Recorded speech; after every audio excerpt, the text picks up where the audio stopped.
এই শাবান শেষে আমাদের মধ্যে আগমন করবে রমাদান, এবং এই রমাদানুল মুবারক আল্লাহ তাআলা আমাদের জন্য সিয়াম ফরজ করেছেন। কি ফরজ করেছেন?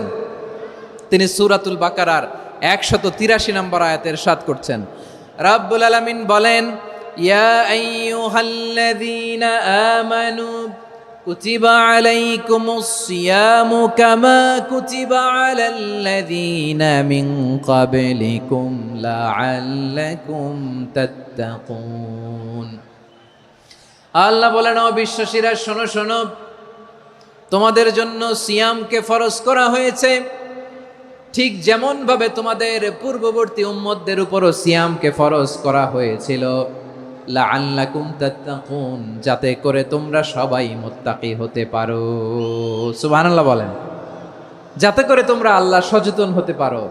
তাহলে সিয়ামকে, এই সামনে যে রমাদান আসতেছে আমার প্রিয় ভাইয়েরা, এই পুরো রমাদান ব্যাপী সিয়াম সাধন করা, সিয়াম পালন করাকে আমাদের জন্য ফরজ করে দিয়েছে কে?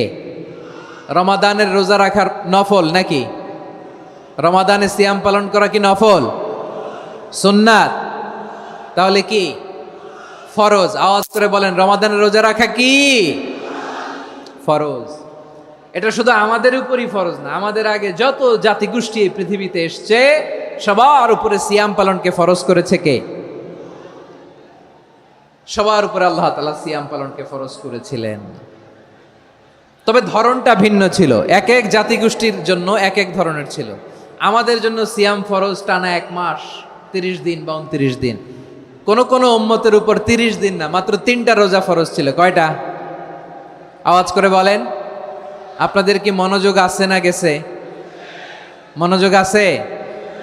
তাকবীর পড়েন তো, লিল্লাহে তাকবীর। আমাদের 1 মাস সিয়াম ফরজ। পূর্ববর্তী অনেক উম্মতের উপর 1 মাস ছিল না, 3টা ফরজ ছিল। কয়টা? প্রতি মাসের 13, 14, 15 ফরজ ছিল তাদের জন্য। কারো জন্য শুধু একটা, আশুরার রোজা। কোন কোন উম্মতের জন্য 10টা। কোন কোন উম্মতের জন্য রোজা ফরজ ছিল মৌনতার রোজা, আরবিতে বলে সৌমুল ইনসাত, মানে সারাদিন খেতে পারবে, পান করতে পারবে, স্ত্রীর সাথে মেলামেশা করতে পারবে, কিন্তু কথা বলতে পারবে না। কথা বললেই তাদের রোজা ভেঙে যেতে। পড়েন সুবহানাল্লাহ। কি অদ্ভুত ব্যাপার! মৌন সম্মতির রোজা। যেমনটি সাইয়্যিদাতুনা মারিয়াম আলাইহিস সালাম বলেছেন, ইন্নী নাযারতু লির-রাহমানি সাওমা ফালান উকাল্লিমাল ইয়াওমা ইনসিয়া। তিনি বলেছেন, আজকে আমি রহমানের জন্য, মানে আল্লাহর জন্য রোজা মানত করেছি, আজকে আমি কারোর সাথে কথা বলতে পারবো না।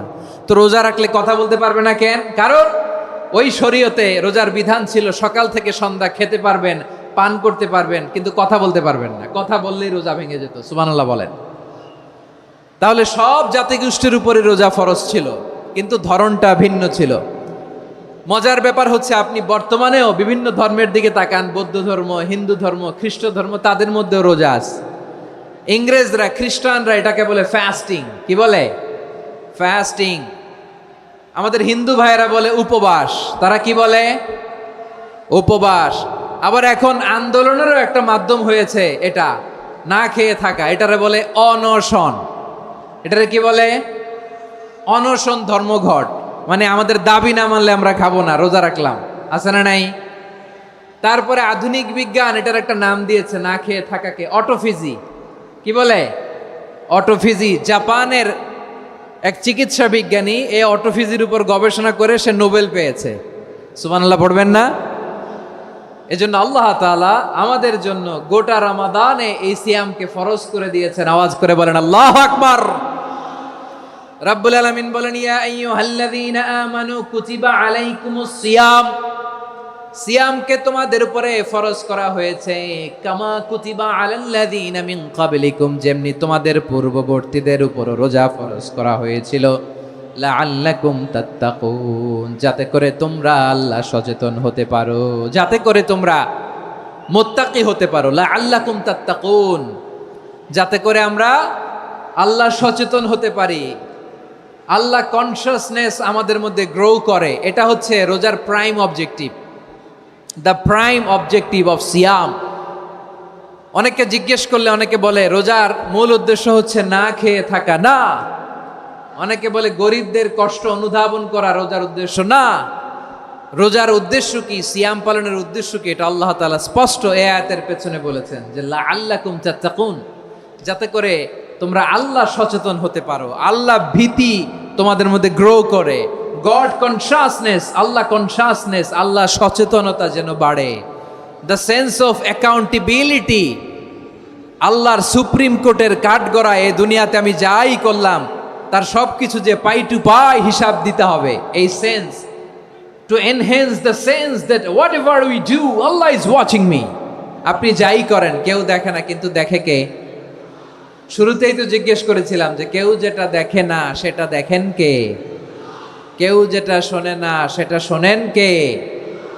এর নাম হচ্ছে লাআল্লাকুম তাত্তাকুন, যাতে করে তোমরা আল্লাহ সচেতন হতে পারো, আল্লাহ ভীরু হতে পারো। দুনিয়ার কেউ দেখে না, কিন্তু আল্লাহ দেখে। এটাই রোজার মূল শিক্ষা। আমার প্রিয় ভাইরা, আপনি লুকিয়ে লুকিয়ে ঘরের ভেতরে অন্যায় করেছেন, পাপ করেছেন, আপনার বাবা দেখে নাই, মা দেখে নাই, স্ত্রী দেখে নাই, কিন্তু দেখেছে কে? আল্লাহর চোখ ফাঁকি দেয়া যায়? আচ্ছা, বুঝে থাকলে বলেন তো, সিসি ক্যামেরার চোখ ফাঁকি দেয়া যায় কি যায় না? পুলিশের চোখ, র্যাবের চোখ, বিমানবন্দরে কাস্টমস অফিসারের চোখ, কিন্তু আমার আল্লাহর চোখ? সবাই বলেন, আল্লাহর চোখ ফাঁকি দেয়া যায়? এই সেন্সটা নিয়ে আসা নিজের মধ্যে, আমি what ever I do Allah is watching me, যাই করি আল্লাহ দেখে। লাআল্লাকুম তাত্তাকুন। রমাদানের রোজা, ইফতারি, সিয়াম, ইবাদত সব কিছুর মধ্য দিয়ে আপনাকে খেয়াল করতে হবে যে লাআল্লাকুম তাত্তাকুন এই স্ট্যান্ডার্ড এটা অ্যাচিভ হচ্ছে কিনা আমাদের, যাতে করে তোমরা মুত্তাকি হতে পারো, আল্লাহ ভীরু হতে পারো। তাকওয়া, এটা হচ্ছে the essence of Islam. What is তাকওয়া? তাকওয়া মানে কি? তাকওয়ার সংজ্ঞা অনেকে অনেকভাবে দিয়েছেন। আমি সরাসরি সাহাবাদের কাছ থেকে একটা সংজ্ঞা আপনাদের শোনাচ্ছি। ওমরে ফারুক রাদিয়াল্লাহু তাআলা আনহু উবাই ইবনে কাব রাদিয়াল্লাহু তাআলা আনহুকে জিজ্ঞেস করেছিলেন, ইয়া উবাই মা হুয়া তাকওয়া, হে উবাই তাকওয়া কি? তাকওয়া কাকে বলে? উবাই ইবনে কাব তিনি প্রশ্নের উত্তর না দিয়ে উনিও আবার প্রশ্ন ছুড়লেন। তিনি বললেন, ইয়া আমিরাল মুমিনিন, আমা সালাকতা তরিকান যা শাউক, আপনি কি কাঁটাযুক্ত রাস্তা দিয়ে মরুভূমিতে কখনো হেঁটেছেন? যে রাস্তার চারদিকে ক্যাকটাস, গুলমলতার কাঁটা, হেঁটেছেন? ওমরে ফারুক বললেন, নাম, হেঁটেছি। বালা, হেঁটেছি। কাইফা আমিলতা, কিভাবে হেঁটেছেন? ওমরে ফারুক বললেন, শাম্মারতু ওয়াজতাহাতু, আমি আমার জামা, জুব্বা আর চাদর আটোসাটো করে গায়ের সাথে এমন ভাবে মিলিয়ে রেখেছি, এমন সাবধানে হেঁটেছি যাতে করে মরুভূমির ক্যাকটাসের গুলমলতার কাঁটা আমার গায়ে বিঁধে না যায়। উবাই ইবনে কাব বললেন, ফাযালিকা হুয়া তাকওয়া, আরে তাহলে আপনি তো ঠিকই জানেন তাকওয়া মানে কি, এটাই তো তাকওয়া। ওই রাস্তা দিয়ে যেভাবে হেঁটেছেন পুরো দুনিয়ার জিন্দেগিটা এইভাবে সাবধানে চলার নামই হচ্ছে তাকওয়া। চিল্লায় বলো ঠিক কিনা? এই দুনিয়াতে পাপ পঙ্কিলতা থাকবে, শয়তানির হাতছানি থাকবে, অপরাধ প্রবণতা থাকবে, নফসের খায়েশ থাকবে, অন্যায়ের হাতছানি থাকবে, সব কিছুকে দোলে মুচড়ে পেছনে ফেলে সাবধান হয়ে এই দুনিয়ার সিরাতুল মুস্তাকিমের পথে চলতে হবে। যেই রাস্তা শুরু হয়েছে দুনিয়াতে, শেষ হয়ে গিয়েছে আল্লাহর জান্নাতের ভেতরে। চিল্লায় বলেন ঠিক কিনা? আমার প্রিয় চাঁপাইনবাবগঞ্জের ভাইয়েরা, এটার নামই তাকওয়া। উবাই ইবনে কাব বললেন, ও আমিরুল মুমিনিন, ওই কাঁটাযুক্ত গুলমলতার রাস্তার মধ্যে ঠিক যেমনি সাবধান হয়ে আপনি হেঁটেছেন, এই দুনিয়ার বুকে ওই সাবধান হয়ে চলার নাম হলো তাকওয়া। সুবহানাল্লাহ। তাহলে তাকওয়া কারে বলে? আমার চাঁপাইনবাবগঞ্জের কলেজা টুকরা ভাইয়েরা, বুঝতে পারছেন আপনারা? হ্যাঁ, তাকওয়ার শুধু দুইটা নমুনা আপনাদের সামনে পেশ করব, আপনাদের ক্লিয়ার হয়ে যাবে। একটা নমুনা তো দিলাম, আরেকটা নমুনা, সেটাও ওমরে ফারুক রাদিয়াল্লাহু তাআলা আনহুর জীবনী থেকে। উনি ছিলেন ন্যায়পরায়ণ শাসক। রাত্রিবেলা প্রজাদের কি হাল হাকিকত, কি অবস্থা, ঘুরে ঘুরে প্যাট্রোলিং করতেন পুলিশের মতো। তো সারা রাত প্যাট্রোলিং করে সারা রাত তিনি ঘুরেছেন কার কি অবস্থা দেখে। শেষ রাতে তিনি ফিরে আসতেছেন। তিনি থাকতেন, সেই বুখারীতে এসেছে, কানা ইয়াসকুনু ফি আওয়ালিল মদিনা, মদিনার উঁচু এলাকায় থাকতেন। তো ফিরে আসার সময় উনি একটা প্রাচীর বেষ্টিত ঘরের পাশে দুইজন নারীর কথোপকথন শুনতে পেলেন। কয়জন নারীর? দেখি আপনাদের মনোযোগ আছে কিনা, বলেন কয়জন নারীর? একজন বৃদ্ধা, একজন যুবতী। উনি কান লাগিয়ে শুনতে পাচ্ছেন। বৃদ্ধা মা, ওমর ফারুক কাউকে দেখতে পাচ্ছেন না, শুনতে পাচ্ছেন। বৃদ্ধা মা তার যুবতী মেয়েকে বলে, এই তাড়াতাড়ি উটের দুধ দহন করে ওটের দুধের সাথে পানি মিশাও, তাইলে কালকে বাজারে মদিনায় বেশি দামে বিক্রি করা যাবে, লাভ হবে অনেক। বৃদ্ধা মহিলা এটা বললেন। যুবতী মেয়ে উত্তরে বলে, মা আপনি জানেন না আমিরুল মুমিনিন খলিফাতুল মুসলিমিন ওমরে ফারুক দুধে পানি মিশানোকে দণ্ডনীয় অপরাধ বলে ঘোষণা দিয়েছে, জানেন না?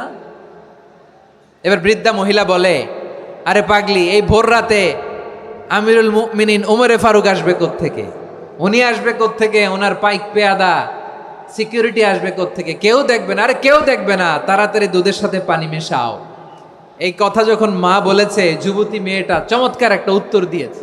তিনি বলেছিলেন, ইয়া উম্মি, ও আমার মা, লাউলা রাআ উমর লা রাআ রব্বু উমর। ও আমার প্রিয়তমা মা, আপনি ঠিকই বলেছেন, গভীর রাতে ওটের দুধে পানি মিশালে ওমর দেখবে না, কিন্তু মা খেয়াল রাখবেন, ওমর যদি নাও দেখে, ওমরের রব কিন্তু দেখে। চিল্লায় বলেন ঠিক কিনা? দিস ইজ কল্ড তাকওয়া। লাউলা রাআ উমরু লা রাআ রব্বু উমর। ওমর দেখে না, কিন্তু ওমরের রব দেখে। চিল্লায় বলেন ঠিক কিনা? এজন্য রব্বুল আলামিন বলেন, লা তুদরিকুহুল আবসার ওয়া হুয়া ইউদরিকুল আবসার ওয়া হুয়াল লাতীফুল খাবীর। তিনি এমন সত্তা, দুনিয়ার কোনো চোখ তাকে দেখে না, কিন্তু দুনিয়ার সবগুলো চোখকে, সব মানুষের অ্যাক্টিভিটিসকে, আরশের উপর থেকে সব কিছু মুহূর্তে মুহূর্তে দেখতে পান কে? তাহলে তাকওয়া কারে বলে বুঝতে পারছেন? হ্যাঁ, দুনিয়াতে সাবধানে চলার নাম তাকওয়া। কেউ দেখে না, কিন্তু আল্লাহ দেখে। এই সেন্স, এই জবাবদিহিতার ভয়, দ্য সেন্স অফ অ্যাকাউন্টেবিলিটি, এই সেন্স নিজের মধ্যে গ্রো করার নাম হচ্ছে তাকওয়া।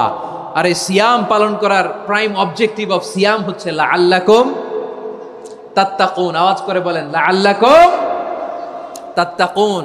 আমার প্রিয় ভাইয়েরা, এই আসন্ন রমাদান, এটা এমন এক বরকতের মাস, যে মাসে আমরা নিজেদের নাফসের উপর নিয়ন্ত্রণ প্রতিষ্ঠা করি। সারা বছর নাফস আমাদেরকে নিয়ন্ত্রণ করে, আর রমাদানে আমরা নাফসকে নিয়ন্ত্রণ করি। কথা বুঝতেছেন?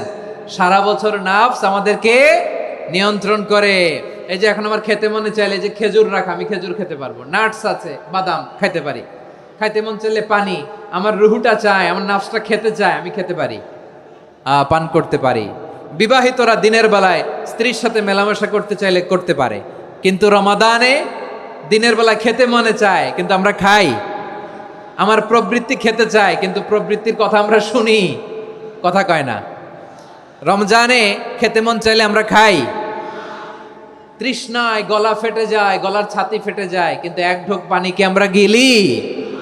বিবাহিতরা দিনের বেলা স্ত্রীর সাথে কি মেলামেশায় যায়? না। তার মানে সারা বছর নফস আমাদেরকে নিয়ন্ত্রণ করে, আর রমাদানে এই নফসের উপর আমরা নিয়ন্ত্রণ প্রতিষ্ঠা করি। নফসের লাগাম আমরা রমাদানে টেনে ধরে। চিল্লায় বলেন ঠিক কিনা? এজন্য আমার প্রিয় ভাইয়েরা, নফসের উপর নিয়ন্ত্রণ নিতে চাইলে রমাদানের রোজার কোনো বিকল্প নাই। এটা এমন মাস, যে মাসের ফজিলতেরও কোনো শেষ নাই। এই মাসকে বলা হয় দ্য মান্থ অফ হোপ। এটা আশা জাগানিয়া মাস। রমজানের কথা শুনলে আশা জাগে না হৃদয়ে? হ্যাঁ, ইদা জা রমাদান ফুতিহাত আবওয়াবুস সামা ওয়া গুল্লিকাত আবওয়াবু জাহান্নাম ওয়া সুফিদাতিশ শায়াতিন।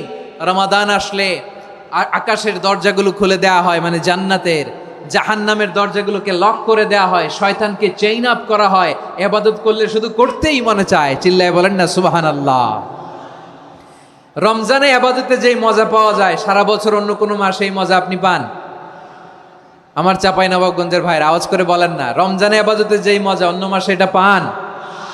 কারণ রমজানে ইবাদত করলে সওয়াবও বেশি, ইবাদতের একটা পরিবেশ থাকে, ঠিক কিনা বলেন?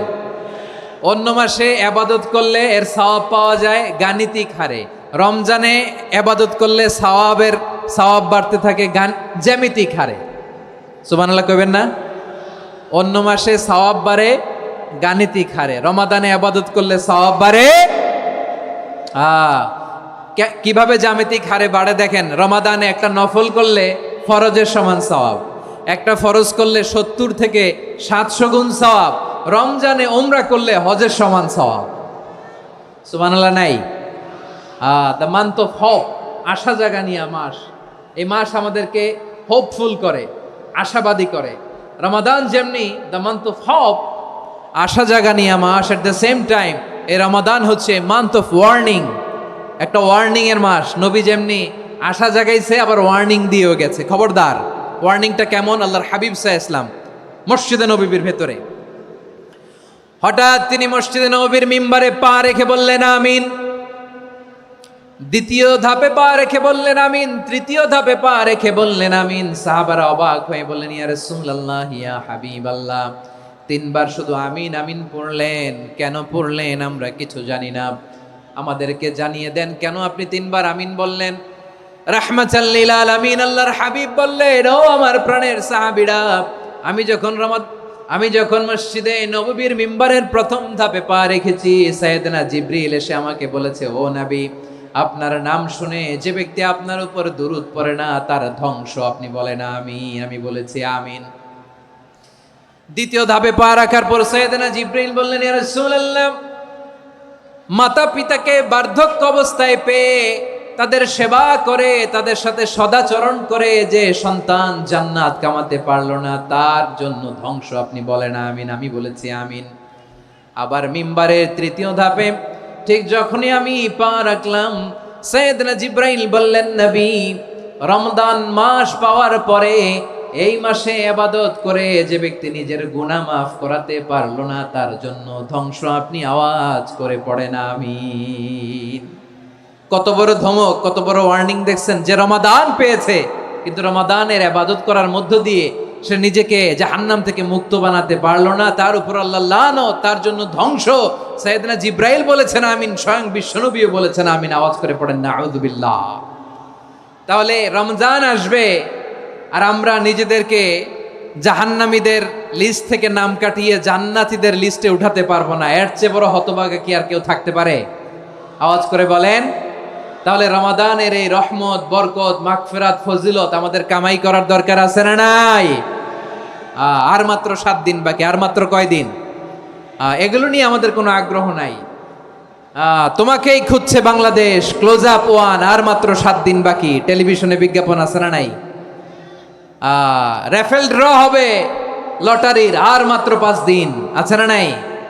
কিন্তু এমন এক বরকতময় মাস আসতেছে, আর মাত্র 7 দিন বাকি। আমাদের কোনো সেন্সই নাই, আমাদের মধ্যে কোনো অনুভূতি কাজ করে না। হায় রে দুর্ভাগা মুসলমান! আমার প্রিয় ভাইয়েরা, আপনি পৃথিবীতে যত ইবাদত করেন, সব ইবাদতের সওয়াব নির্ধারিত। এটা পাবেন বা ওইটা পাবেন, এই সওয়াব জান্নাতে, এই বাড়ি ওই বাড়ি। শুধু সিয়ামের সওয়াবটা অনির্ধারিত। কুল্লু আমালি ইবনে আদম ইউদাফ আল হাসানাতু আশরু আমসালিহা ইলা 700 দি'ফিন ইল্লা সাওম। সব নেক আমলের সওয়াব বাড়তে বাড়তে 700 গুণ, কিন্তু রোজা ছাড়া। রোজার সওয়াব কি হবে? বান্দা খালি রোজা রাখে, ফেরেশতারা কিছু লিখতে পারে না আমল নামায়, কারণ আল্লাহ বলে এটা কিছু লিখিস না, কারণ as-সাওমু লি, এই রোজা রাখছে আমার জন্য, ওয়া আনা আজজি বিহি, এই রোজার সওয়াব, প্রতিদান, অ্যাওয়ার্ড, এটা কিয়ামতের দিন আমি আল্লাহ নিজ হাতে দেব, নিজ হাতে দেব। আরেক বর্ণনায় এসেছে ওয়ানা উজজাবি, আমি আল্লাহ নিজেই হয়ে যাব রোজার প্রতিদান। সুবহানাল্লাহ পড়েন। আবার আল্লাহর হাবিব বলেন, ইন্না ফিল জান্নাতি সামানিয়াতু আবওয়াব, জান্নাতের দরজা মোট 8টা। ফিহা বাবুন ইউসাম্মা আর-রায়্যান, 8টা দরজার মধ্যে স্পেশাল একটা দরজা আছে, ওই দরজাটার নাম হলো আর-রায়্যান। রায়্যান দরজা, লা ইয়াদখুলুহু ইল্লা সাইমুন, রোজাদাররা ছাড়া কেউ ওই রায়্যান দরজা দিয়ে জান্নাতে ঢুকতে পারবে না। শুধু রোজাদারদের জন্য ওই দরজাটা খোলা থাকবে। দরজাটার নাম আর-রায়্যান। এই লাখো জনতা আওয়াজ করলে এই আওয়াজ হয়। বলেন, রোজাদারদের জন্য জান্নাতে স্পেশাল যে লাল গালিচার সংবর্ধনা এন্ড স্পেশাল এন্ট্রি, ওই দরজাটার নাম কি? আর রায়্যান শব্দটা কেমন লাগে? ভালো লাগে। অনাগত সন্তান যদি কারো আসে, ছেলে সন্তান, নাম রেখে দিয়েন আর রায়্যান। পারবেন? আমাকে সবাই ধরে রাস্তা ঘাটে, বাসায়, অফিসে, আদালতে, এয়ারপোর্টে ধরলে, হুজুর আমার একটা ছেলে হবে 2 মাস পর, একটা নাম দেন। চাপাই নবাবগঞ্জবাসীর জন্য আমি একটা নাম দিয়ে গেলাম। সামনের 2-3 মাসে, 4 মাসে, 6 মাসে যাদের ছেলে সন্তান হতে পারে বলে মনে করেন, যদি পছন্দ হয় নামটা, নাম রেখে দিয়েন রায়্যান। কি নাম? লা ইয়াদখুলুহু ইল্লা সাইমুন, রোজাদাররা ছাড়া কেউ ঢুকতে পারবে না। মান দাখালাহু লাম ইয়াজমা আবাদা, একবার যে এই গেট দিয়ে ঢুকবে, he will never be thirsty again, তার গলা থেকে চিরকালের জন্য আল্লাহ তৃষ্ণা মিটায়া দিবে। আমরা ওই রাইয়ান দরজা দিয়ে সেদিন জান্নাতে ঢুকতে চাই কি চাই না? আমার প্রিয় ভাইরা, প্রতি রাতে রমাদানে আল্লাহর ফেরেশতারা আহ্বান জানায়, ইয়া বাগিয়াল খাইরি আকবিল, ইয়া বাগিয়াশ শাররি আকসির, হে কল্যাণের পথের যাত্রী, আকবিল প্রসিড, আরো ইবাদত করো, আগাও আগাও, আরো জান্নাতের নাজ নেয়ামত কামাও। হে অকল্যাণের পথের যাত্রী, আকসির, স্টপ স্টপ, অনেক হয়েছে। আন্না, এ রমাদান এটা পাপের মাস নয়, এটা ইবাদত করে জান্নাত কামানোর মাস। চিল্লায় বলো ঠিক কি না? ওয়ালিল্লাহি উতাকাউ মিনান নার ওয়া যালিকা কুল্লা লাইলা। প্রতি রাতে, রমাদানের প্রতি রাতে আল্লাহ তাআলা এরকম লাখো বনি আদমকে মাফ করে দেওয়ার ঘোষণা দেয়, নাজাতের ঘোষণা দেয়। আমরা আল্লাহর পক্ষ থেকে মাফ, নাজাত চাই কি চাই না? আমরা যদি নাজাত পেয়ে যাই আর কিছু চাই? কথা বলে না। আমাদের নাজাত লাগবে। আওয়াজ করে বলেন তো কি লাগবে? আর কিছু যে চাই না আমি, চাই গো নাজাত, আল্লাহ তোমার কাছে আমার এই মুনাজাত। আর কিছু যে চাই না আমি, চাই গো নাজাত, আল্লাহ তোমার কাছে আমার এই মুনাজাত, আল্লাহ তোমার কাছে আমার এই মুনাজাত। পড়েন আমিন, আর জোরে আমিন। তাহলে রমাদানকে আমরা বুদ্ধিমানের মতো কাজে লাগাতে চাই কি চাই না? হ্যাঁ, বুদ্ধিমানের মতো কাজে লাগাইতে হবে। মুমিনরা স্মার্ট হয়। এই রমাদানে আমাদের কি করণীয়, কি বর্জনীয়? সংক্ষেপে 7টা করণীয় 7 মিনিটে, 7টা বর্জনীয় 7 মিনিটে বলে আমরা বিদায় নিব ইনশাআল্লাহ। বলেন, কেউ উঠা বসা করব না ইনশাআল্লাহ। বলেন মাশাআল্লাহ, অনেক শান্ত। জি, আমার দিকে তাকান। রমাদানে, আসন্ন রমাদানে আমাদের 7টি করণীয়। 1 নাম্বার করণীয়, এই রমাদানকে আপনি কোরআনময় করে তুলুন। কোরআনময় করে তুলুন 2025-এর রমাদান। এই হচ্ছে আজকের প্রোগ্রামের স্লোগান। জোরে বলেন ঠিক কিনা? কোরআনময় করতে রাজি আছেন? কোরআন তেলাওয়াত করতে রাজি আছেন? আমার প্রিয় ভাইরা, ধীরস্থির ভাবে কোরআন তেলাওয়াত করুন, তাড়াহুড়ো করে নয়। আনাস রাদিয়াল্লাহু তাআলা আনহু বলতেন, রুব্বা কারি লিল কোরআন ওয়াল কোরআনু ইয়ালআনহু।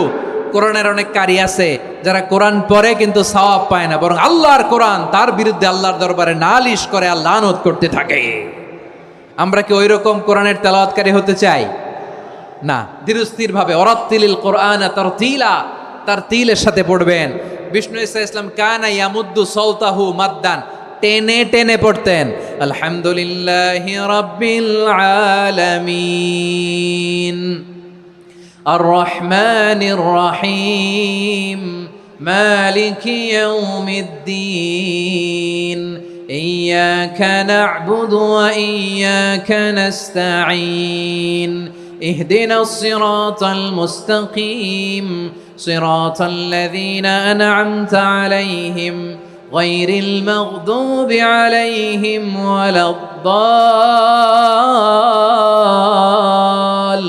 ওয়ালাদ-দাল্লিন। পড়েন আমিন। কানা ইয়ামুদ্দু সাওতাহু মাদ্দান, টেনে টেনে পড়তেন। ওয়া কানা ইউকাত্তিউ আয়াতাহু, ইউকাত্তিউ আয়াতান আয়াতান, প্রত্যেক আয়াত পড়ে পড়ে তিনি থামতেন। এভাবে কোরআন পড়তে হবে। আমাদের অনেক মা বোনেরা আজকের এই চাঁপাইনবাবগঞ্জের প্রোগ্রামের অনেকগুলো মহিলা প্যান্ডেল আমি ল্যান্ডিং করার সময় দেখেছি। আমার অনেক বোনেরা, ওনারা কোরআন খতম করতে যে এমনভাবে তেলাওয়াত করেন, কোরআন তেলাওয়াতের আদব আর অবশিষ্ট থাকে না। আমরা তারতিলের সাথে তেলাওয়াত করব, যেমনটি আমি পড়ে শোনালাম। বিষ্ণু ইসলাম প্রতি আয়াত শেষে থামতেন, টেনে টেনে পড়তেন, তারতিলের সাথে পড়তেন, সুর করে পড়তেন। মানলাম ইয়াতাগান্না বিল কোরআন ফালাইসা মিন্না, যে সুর করে কোরআন পড়ে না সে আমার উম্মত হতে পারে। জাইনুল কোরআন বিআসওয়াতিকুম, বিষ্ণু বলেন সুর করে কোরআন পড়বা। অনেকে কোরআনের খতম তুলবার জন্য কোরআনরে একেবারে খতম করে দেয়, এরকম আছে না নাই? কোরআনের খতম তোলার জন্য কোরআনরে কি করে? একেবারে খতম করে দেয় না। আপনি ধীরস্থির ভাবে পড়ে যদি খতম দিতে পারেন মাশাআল্লাহ, না পারলে যতটুকু পারেন পড়বেন। এরপর অনুবাদ পড়ার চেষ্টা করবেন, তাফসির পড়ার চেষ্টা করবেন। আপনাদের জন্য এক অনন্য উপহার রয়েছে আমার পক্ষ থেকে, এক নজরে কোরআন। 114 সূরার সারমর্ম, সার নির্যাস আমরা নিয়ে এসেছি এখানে। বাংলা ভাষায় আমার জানা মতে খুব সম্ভবত এই প্রথম কাজ কেউ করে নাই। আরবিতে পাবেন এরকম অনেক বই, ইংরেজিতে কিছু কাজ আমরা দেখেছি, কিন্তু বাংলায় পাবেন না। এত চমৎকারভাবে আমরা সূরাগুলোর সারমর্ম, সার নির্যাস তুলে ধরার চেষ্টা করেছি। 5 পৃষ্ঠায় আপনি জেনে যাবেন এই সূরার সেন্ট্রাল থিম কি। 5 পৃষ্ঠায় জেনে যাবেন মেজর থিম কি, এই সূরায় কি কি নিয়ে আলোচনা করা হয়েছে, এই সূরা থেকে মূল লেসন কি, মূল শিক্ষা কি, সহজে আপনারা বুঝে যাবেন। সুযোগ হলে এটা সংগ্রহ করবেন। আপনারা যে কোনো ধরনের ভালো অনুবাদ আপনারা পড়বেন, তাফসির পড়বেন। আমরা কোরআনময় করতে চাই। খতম কোরআনে রমাদানের 1 খতম দেওয়ার একটা সহজ পদ্ধতি হচ্ছে রমাদানের প্রতি নামাজের পরে 4 পৃষ্ঠা। প্রতি নামাজের পরে কয় পৃষ্ঠা? 4 পৃষ্ঠা। তাহলে 5 ওয়াক্তে 4 পাঁচা 20 পৃষ্ঠা। হেফজে কোরআনগুলো 20 পৃষ্ঠা 1 পারা। এভাবে 30 দিনে আপনার 1 খতম হয়ে যাবে। আমরা যেন তার তিলের সাথে বিশুদ্ধভাবে কোরআন তেলাওয়াত করতে পারি। আল্লাহ তৌফিক দান করুক। পড়ে না আমিন। 2 নাম্বার করণীয়, ধীরস্থিরভাবে তারাবির সালাতগুলো যেন আমরা আদায় করি। তাড়াহুড়ো করবেন না আল্লাহর ওয়াস্তে, তাড়াহুড়ো করবেন না, তাহলে কোরআন আমাদের জন্য বদদোয়া করবে। তাড়াহুড়ো করবেন তারাবির নামাজে। তারাবির নামাজ সালাতুত তারাবিহ মানে বিশ্রামের নামাজ। আর আমরা পড়ি সলাতুল কিতার, রেলগাড়ির মতো নামাজ। চিল্লায় বলেন ঠিক কি না? না, এরকম করবেন না। ইমাম সাহেবদেরকে আশ্বস্ত করুন যে ইমাম সাহেবরা আমরা পিছনে আসি আপনাদের সাথে, আপনি আস্তে আস্তে পড়েন, তার তিলের সাথে পড়েন, ধীরস্থিরভাবে তারাবির সালাত পড়বেন। সারা বছর এই সুযোগ হয় না দাঁড়িয়ে কোরআন শোনার, এরকম আয়োজন ব্যবস্থাপনা সারা বছর আর আমরা পাই বলেন তো না। তারাবির সালাতের রাকাত বিতর্ক এড়িয়ে চলুন। রাকাত নিয়ে বিতর্ক করবেন না। 8 রাকাত 20 রাকাত নিয়ে যে মারামারি এই দেশে, এটা শয়তানের ফন্দি। চিল্লায় বলেন এটা কার ফন্দি? আমরা 20 রাকাত পড়ি, আপনারা হয়তো 8 রাকাত পড়েন, কোনো অসুবিধা নাই। আমরা যারা 20 রাকাত তো আমরা পড়তেছি, আমরা 20 রাকাতের কথাই বলি। 20 রাকাত আমরা পড়বো আজীবন। সৌদি আরবে মক্কা মদিনায় 20 রাকাত পড়ে, কোনো অসুবিধা নাই। অন্যান্য মসজিদগুলো 8 রাকাত পড়ে, এই নিয়ে এদের মধ্যে মারামারি আছে? হ্যাঁ, আর এই জন্য রাকাত বিতর্ক এড়িয়ে চলবেন। প্রিয় ভাইয়েরা, আপনার আমল আল্লাহর কাছে কবুল হবে সংখ্যার বিচারে না উত্তমতার বিচারে? বলেন তো, সংখ্যার বিচারে না উত্তমতার বিচারে? উত্তমতার বিচারে। কত চমৎকার ভাবে আপনি আল্লাহর সামনে দাঁড়াতে পারছেন এটা বিবেচ্য। রুকু সেজদাগুলো সুন্দরভাবে করবেন। রুকু থেকে সোজা হয়ে দাঁড়ানো ওয়াজিব, 2 সেজদার মাঝখানে সোজা হয়ে বসা ওয়াজিব।